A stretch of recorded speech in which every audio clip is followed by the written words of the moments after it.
The first ever Rugby Union World Cup, jointly hosted by Australia and New Zealand, kicked off. The 7 major rugby nations of the International Rugby Football Board, Australia and New Zealand, England, Wales, Scotland, Ireland and France, chose 9 other nations to make up a 16-team tournament. New Zealand opened proceedings with a 70-6 drubbing of Italy, and Australia beat their main group rivals England the next day.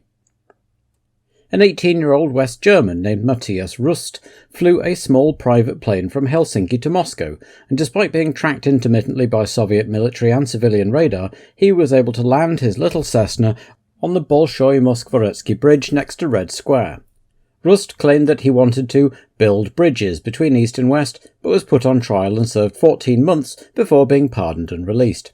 Needless to say, the incident did not cover the Soviet air defences in glory and gave Mikhail Gorbachev an opportunity to advance his reform agenda by sacking some prominent hardline military officers. And the Indy 500 saw a surprise winner. Veteran Al Unser Sr., who'd begun the season without a team, stepped in as a short-notice replacement for the injured Danny Ongais, and using last year's car, a Ford Cosworth DFX, the IndyCar variant of the venerable DFV family, he profited from a late breakdown by Mario Andretti to win the race, 5 days before his 48th birthday, the oldest ever winner and the first 5-time winner. There was tragedy too, though. Former F1 driver Roberto Guerrero's car hit a loose wheel on the track, which was launched into the air and fatally struck a spectator, 14-year-old Lyle Kurtenbach, in the grandstand. It was the first spectator fatality at Indianapolis in decades and remains, as of recording, the last. Guerrero went on to finish second, rookie Fabrizio Barbazza third, and Al Unser Jr. was fourth. And the movie Ishtar was finally released after much highly publicised delay and behind-the-scenes friction. The movie, starring Warren Beatty and Dustin Hoffman as a pair of no-hope singers getting comedically embroiled in Cold War hijinks in Morocco, was panned by critics, won 3 Golden Raspberry Awards, and proved a box office catastrophe. For a long time, Ishtar was a byword for cinema disaster, but following its Blu-ray release in 2013, it has been reassessed, with directors such as Edgar Wright, Quentin Tarantino and Martin Scorsese all praising it.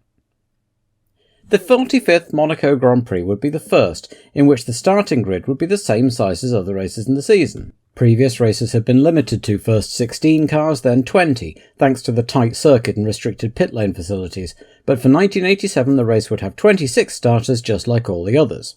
This was great news for the smaller teams, who usually ended up having to sit the race out, but not everyone was convinced, especially with the 2-tier formula currently in place. Many, such as Alain Prost, felt the speed differential between the slowest and fastest cars would be dangerous. Putting 26 cars this year is the worst they could do, because you know as well as me that this year we have a big difference of speed and power between cars. We have atmospheric engine and turbocharged engine, and also the worst drivers driving the worst cars, and they are not looking in the mirrors and have no experience, which is bad for us, and I think it's too risky. Though perhaps understandably, Ken Tyrrell had a different opinion, pointing out that at Monaco the speeds were usually slower and that the atmospheric engines had a much quicker acceleration pickup than the laggy turbos, which should even things out. The engine response is better than a turbo, the car's much lighter, and especially in the race where the car starts. We shall start here probably just over 200 pounds lighter than the turbos. So we will in fact be even closer to them in the race than we are in practice. The race organisers were clearly sensitive about the issue, and then during Thursday practice, Michele Alboreto clipped Christian Danner on the way up Beau Rivage, footage captured only by a spectator in a building some distance away, resulting in an impressive and fiery crash, but fortunately with no harm done to either driver. The stewards, however, took the unprecedented step of immediately excluding Danner from the rest of the meeting, even though most other drivers, including Alboreto himself, believed Christian was not to blame. But the objections were brushed off and Danner would miss out. This was far from the only accident in practice. Berger kept the Ferrari mechanics busy by demolishing his Ferrari on the same day, while Monaco first-timer Campos had a nasty off on Thursday and gave himself a light concussion, so Sid Watkins told him not to take any further part, all of which meant there would be in fact 24 cars starting on Sunday. At the head of the field once again was Nigel Mansell, with Senna alongside in the Lotus, the active suspension smoothing out the Monaco bumps. Nelson Piquet was over a second behind Senna in third, with Prost alongside, then Alboreto showing no harm done in fifth. Cheever was an excellent 6th, Johansson and Berger were on row 4, with Boutsen and Patrese making up the top 10. Nannini qualified well again in the Minardi and would hope to go further than one lap this time, with Brundle alongside in the remaining Zach speed. The Ligiers were still struggling badly back in 20th and 22nd, and designer Michel Tetu headed back to Vichy and promised a new car for the French Grand Prix in 2 races' time. Behind them were Streff and Fabre bringing up the rear. Prost had won in the Principality for the last 3 years and was odds on to take the all-time win record here, after equalling Jackie Stewart's record last time out in Spa, and his team had a cake ready for him if he did. Even with just 24 cars on the grid, it would be the biggest ever start at Monaco, and there were a lot of nervous faces as the cars lined up ready for the off. Even 20 cars often tripped over each other going through Saint-Devote, and as the lights went green, it was Mansell who led Senna, Piquet, Prost and Alboreto, and everyone almost made it through unscathed. A bit of a tussle saw the two Ligiers collide, knocking a bit off Quintani's front wing and giving Arnoux a puncture and sending them both in for repairs, while Alliot and Nakajima both spun trying to avoid it, but both got going again. Alboreto got past Prost on lap 1 and started sizing up Piquet, while Mansell continued comfortably in the lead, pulling away from Senna, who was in turn pulling away from Piquet. Prost meanwhile now had Cheever and Berger right behind him, and an entertaining scrap was developing.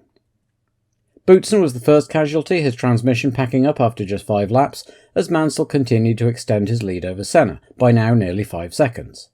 Further back, Prost had caught back up to Alboreto, still with Cheever stuck firmly to his gearbox, as Streff clouted a barrier at Massenet and had to be extracted from his Tyrrell, though without any serious harm done to the French driver. Alboreto and Prost lapped Fabre, who, mindful of his reprimand in Belgium, got very smartly out of the way, as Cheever and Berger kept in touch with the battle for 4th between the two 1985 title rivals. Alboreto was by now clearly holding up Prost and allowing the top 3 to get away, and by lap 16 Mansell was some 10 seconds ahead of Senna, then Piquet another 19 seconds back and about the same ahead of the Alboreto-Prost battle. Nannini dropped out after 21 laps, with an electrical problem for a change, having broken 3 drive shafts on 2 cars during the half-hour warm-up before the race, and as half-distance approached, and teams and pundits alike started thinking about tyre stops, Mansell lapped Ivan Capelli's march but didn't seem able to pull away. Then, as they entered the tunnel on lap 30, the Williams suddenly slowed and Capelli unlapped himself, and by the time Mansell reached the chicane, Senna was on him and took the lead as Mansell came into the pits. The Honda engineers arrived to have a look at the engine as the cover was lifted off, but there was nothing they could do. The exhaust had cracked and the turbocharger wasn't getting any input, so that was that.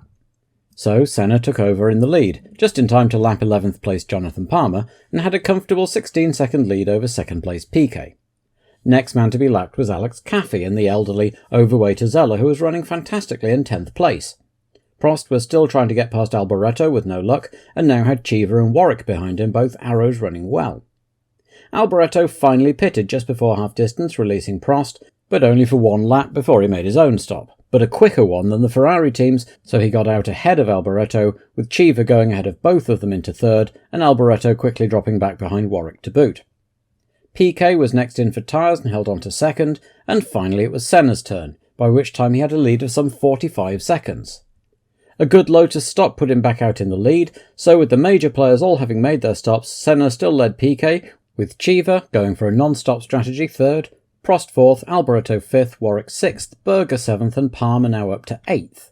Prost caught back up to Cheever, but the American wasn't going to let him pass if he could help it and had plenty of experience at Monaco. Prost dodged this way and that, and finally got past his former teammate at Mirabeau, the first overtaking manoeuvre the defending champion had made all race.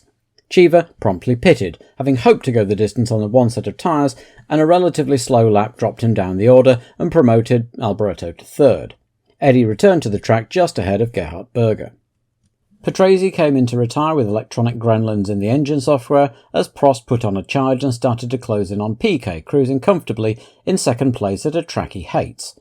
Johansson, who had been struggling with a misfire all day, finally lost his engine entirely, retiring from 11th just as Warwick's gearbox gave up and Cheever's engine overheated almost simultaneously. By now, Senna was within 15 laps of the end and had a commanding lead over Piquet, while Prost's charge seemed to have fizzled out a little. Senna was circumspectly making his way through traffic, nipping inside Berger's Ferrari at the chicane as the Austrian slowed briefly, but it was clear as the race entered its dying stages that most drivers had decided just to drive for the finish. Senna amused himself by speeding up and slowing down, and such was the leisurely pace that it looked like the race might even hit the 2-hour limit. Just 3 laps from the end, Prost's tag engine emitted a plume of smoke and he pulled over, which was the final incident of the race.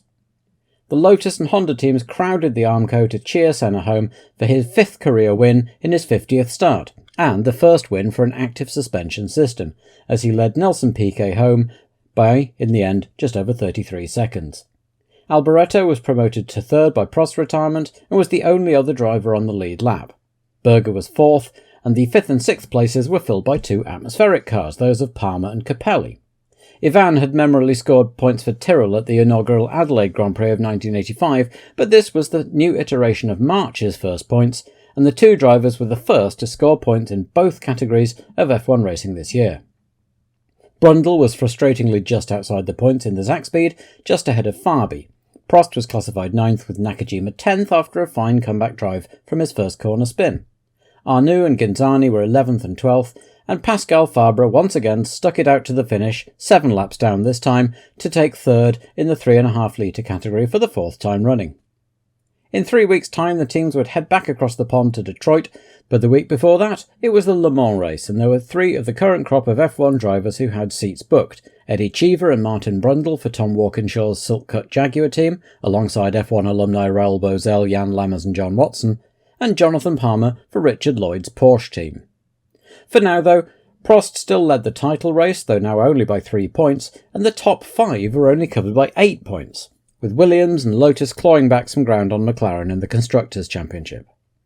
In the Atmo Leagues, it was a similar story, with 6 points covering Streff, Palmer, Fabre and Alliot, with Tyrrell dominating the Colin Chapman Trophy, not least by dint of currently being the only 3.5 litre team running 2 cars.